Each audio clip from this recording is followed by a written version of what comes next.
আমাক সৰজিলে কণাজন বিধতাই গোবৰ মাটি মিহলি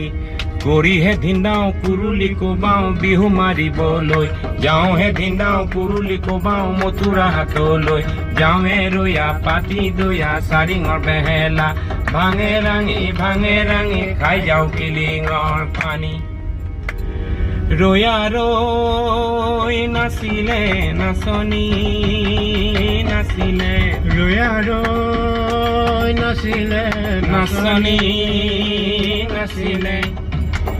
হায় ঐ দেহি কলা ফুলৰ গোটে দেখি ৰাই যায় কৰে দেহি ৰাই যায় কৰে দেহি তোমাক নো মই কাহানী পাম কেঁচা মৰম চেঁচা নৈ মুখৰ মিঠা এঠা দৈ কেঁচা মৰম চেঁচা নৈ মুখৰ মিঠা এঠা দৈ